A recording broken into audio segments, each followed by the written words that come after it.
Face scrub ಅನ್ನೋದು ತುಂಬಾ important ಆಗುತ್ತೆ. ಇವಾಗ ನೀವು ಯಾವುದೋ ಒಂದು ಪ್ಯಾಕನ್ನು ನೀವು ಹಾಕೊಳ್ತಾ ಇದ್ದೀರಾ ಅಂತಂದರೆ ಅದಕ್ಕಿಂತ ಮುಂಚೆ ನಿಮ್ಮ ಫೇಸನ್ನು ನೀವು ಕ್ಲೀನ್ ಮಾಡೋದು ತುಂಬಾ ಇಂಪಾರ್ಟೆಂಟ್ ಆಗಿರುತ್ತೆ. ಈಗ ನೀವು ಪೊಲ್ಯೂಷನಲ್ಲಿ ಆಗಿರ್ಬೋದು ಅಥವಾ ಬಿಸಿಲಿಗಾಗಿರ್ಬೋದು ಹೋಗಿರ್ತೀರಾ, ಅಲ್ಲಿರುವಂಥ ಡಸ್ಟ್ ಆಗಿರ್ಬೋದು, ಟ್ಯಾನ್ ಆಗಿರ್ಬೋದು, ಎಲ್ಲವೂ ನಿಮ್ಮ ಸ್ಕಿನ್ ಮೇಲೆ ಇರುತ್ತೆ. ಸೊ ಅದನ್ನು ಇಟ್ಕೊಂಡು ನೀವು ಅದ್ರ ಮೇಲೆ ಪ್ಯಾಕ್ ಹಾಕೋದ್ರಿಂದ ಯಾವುದೇ ರೀತಿಯ ಚೇಂಜಸ್ ಬರೋದಿಲ್ಲ. ಸೊ ಅದ್ರ ಬದಲು ನೀವು ಫೇಸನ್ನು ನೀವು ಫಸ್ಟ್ ಕ್ಲೀನ್ ಮಾಡಬೇಕಾಗುತ್ತೆ. ಕ್ಲೀನ್ ಮಾಡೋದಕ್ಕೆ ಏನು ಬೇಕು, ನಾವು ಸ್ಕ್ರಬ್ಬನ್ನು ಮಾಡ್ಕೊಳ್ಬೇಕಾಗುತ್ತೆ. ಸೊ ನಾವು ಸ್ಕ್ರಬ್ ಮಾಡ್ಕೊಳ್ಳೋದ್ರಿಂದ ವೈಟ್ ಹೆಡ್ಸ್ ಆಗಿರ್ಬೋದು, ಬ್ಲ್ಯಾಕ್ ಹೆಡ್ಸ್ ಆಗಿರ್ಬೋದು, ಬೇರೆ ಬೇರೆ ಏನೆಲ್ಲ ಡಸ್ಟಸ್ ಇರುತ್ತಲ್ಲ ನಮ್ಮ ಸ್ಕಿನ್ ಮೇಲೆ, ಅದು ಕಂಪ್ಲೀಟಾಗಿ ಹೋಗುತ್ತೆ. ಸೊ ಅದು ಹೋಗಾದ್ಮೇಲೆ ನೀವು ಯಾವುದೇ ರೀತಿಯ ಪ್ಯಾಕನ್ನು ನೀವು ಯೂಸ್ ಮಾಡಬಹುದು. ಸೊ ಈ ಫೇಸ್ ಸ್ಕ್ರಬ್ ಮಾಡೋದಕ್ಕೆ ಮನೆಯಲ್ಲೇ ಇರುವ ಸಾಮಗ್ರಿಗಳನ್ನು ಯೂಸ್ ಮಾಡಿಕೊಂಡು ಯಾವ ರೀತಿ ಮಾಡೋದು ಆ್ಯಂಡ್ ಏನೆಲ್ಲ ಸಾಮಗ್ರಿಗಳು ಬೇಕು ಅಂತ ನೋಡೋಣ ಬನ್ನಿ. ಮನೆಯಲ್ಲೇ ಫೇಸ್ ಸ್ಕ್ರಬ್ ಮಾಡೋದಕ್ಕೆ ಬೇಕಾಗಿರುವ ಸಾಮಗ್ರಿಗಳು ಓಟ್ಸ್ ಪೌಡರ್, ಬಾಳೆಹಣ್ಣು, ಜೇನುತುಪ್ಪ. ನೋಡಿದ್ರಲ್ಲ ವೀಕ್ಷಕರೇ, ಫೇಸ್ ಸ್ಕ್ರಬ್ ಮಾಡೋದಕ್ಕೆ ಏನೆಲ್ಲ ಸಾಮಗ್ರಿಗಳು ಬೇಕು ಅಂತ. ಸೊ ಈಗ ಮನೆಯಲ್ಲೇ ಫೇಸ್ ಸ್ಕ್ರಬ್ ಮಾಡ್ಕೊಳ್ಳೋದಕ್ಕೆ ನಾನು ಒಂದು ಬೌಲ್ ತಗೊಂಡು ಬಾಳೆಹಣ್ಣನ್ನು ಸ್ಮ್ಯಾಶ್ ಮಾಡ್ಕೊಳ್ತೀನಿ. ನಾವು ಕ್ಲೀನಾಗಿ ಸ್ಮ್ಯಾಶ್ ಮಾಡ್ಕೊಳ್ಳೋಣ, ಯಾವುದೇ ರೀತಿಯ ಗಂಟು ಇಲ್ಲದೆ ಇರೋ ಹಾಗೆ ಸ್ಮ್ಯಾಶ್ ಮಾಡ್ಕೊಳ್ಳೋಣ.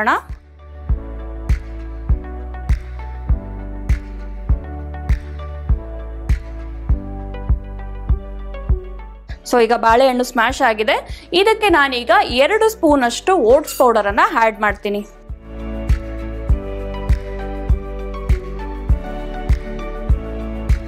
ಸೊ ಆಗಲೇ ನಾನು ಹೇಳಿದೆ, ಓಟ್ಸಲ್ಲಿ ಜಿಂಕ್ ಆಗಿರ್ಬೋದು, ವಿಟಮಿನ್ B1 ಆಗಿರ್ಬೋದು, ಎಲ್ಲವೂ ಇರೋದ್ರಿಂದ ನಮ್ಮ ತ್ವಚೆಯ ಆರೋಗ್ಯಕ್ಕೆ ತುಂಬಾ ಒಳ್ಳೆಯದು. ಸೊ ಇದೆರಡು ಹಾಕಾದ್ಮೇಲೆ ಫೈನಲ್ ಆಗಿ ಆಯುಷ್ ಪ್ಲಸ್ ಅವರ ವೈಲ್ಡ್ ಫಾರೆಸ್ಟ್ ಹನಿಯನ್ನು ನಾನು ಆ್ಯಡ್ ಮಾಡ್ತಾ ಇದ್ದೀನಿ. ನಮ್ಮ ಸ್ಕಿನ್ಗೆ ಗ್ಲೋ ಕೊಡೋದಕ್ಕೆ ತುಂಬಾ ಇಂಪಾರ್ಟೆಂಟ್ ಜೇನುತುಪ್ಪ.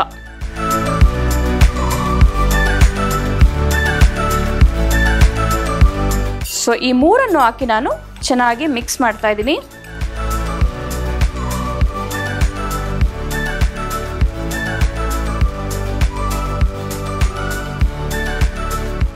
ಓಕೆ, ಈಗ ಫೇಸ್ ಸ್ಕ್ರಬ್ ರೆಡಿ ಆಗಿದೆ. ಈ ಫೇಸ್ ಸ್ಕ್ರಬ್ಬನ್ನು ಯಾವ ರೀತಿ ಯೂಸ್ ಮಾಡೋದು ಅಂತಂದರೆ, ನೀವು ಯಾವುದೇ ಪ್ಯಾಕ್ ಹಾಕೋದಕ್ಕೆ ಮೊದಲು ಕೂಡ ಯೂಸ್ ಮಾಡ್ಬೋದು, ಅಥವಾ ನಾರ್ಮಲ್ ಆಗಿ ನೀವು ಜಸ್ಟ್ ಫೇಸ್ ಸ್ಕ್ರಬ್ಬನ್ನು ಕೂಡ ಮಾಡಿ ಬಿಡಬಹುದು.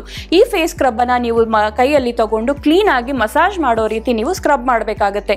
ಈ ಸರ್ಕ್ಯುಲರ್ ಮೋಷನಲ್ಲಿ ಕ್ಲೀನಾಗಿ ಹೀಗೆ ಒಂದು 5 to 10 ಮಿನಿಟ್ಸ್ ನೀವು ಸ್ಕ್ರಬ್ ಮಾಡ್ತಾ ಬರಬೇಕಾಗತ್ತೆ. ಮೂಗತ್ರ ಆಗಿರ್ಬೋದು, ಇಲ್ಲ ಎಲ್ಲವೂ ಬ್ಲ್ಯಾಕ್ ಹೆಡ್ಸ್ ತೆಗೆದಾಕೋದಕ್ಕೆ ಹೆಲ್ಪ್ ಮಾಡುತ್ತೆ. ನಿಮ್ಮ ಪೋರ್ಸ್ ಏನಿರುತ್ತಲ್ಲ ಅದನ್ನೆಲ್ಲ ರೆಡ್ಯೂಸ್ ಮಾಡೋದಕ್ಕೆ ಹೆಲ್ಪ್ ಮಾಡುತ್ತೆ. ಆ್ಯಂಡ್ ಟ್ಯಾನ್ ಏನಾದರೂ ಆಗಿದ್ರೆ ಅದನ್ನು ಹೋಗ್ಲಾಡ್ಸೋದಕ್ಕೆ ಹೆಲ್ಪ್ ಮಾಡುತ್ತೆ. ಅನ್ಇವನ್ ಸ್ಕಿನ್ ಟೋನ್ ಇದ್ರೆ ಅದನ್ನು ಕೂಡ ಹೋಗ್ಲಾಡ್ಸುತ್ತೆ. ಬರೀ ಮುಖ ಅಷ್ಟೇ ಅಲ್ಲ, ನೀವು ಕತ್ತಿನ ಭಾಗಕ್ಕೂ ಕೂಡ ಮಸಾಜ್ ಮಾಡಬೇಕಾಗುತ್ತೆ. ಸೊ ಇದನ್ನು ನೀವು ನೀಟಾಗಿ ಒಂದು 10 ರಿಂದ 15 ನಿಮಿಷ ಮಸಾಜ್ ಮಾಡಾದ್ಮೇಲೆ ನೀವು ನಾರ್ಮಲ್ ಆಗಿ ವಾಶ್ ಮಾಡಬಹುದು.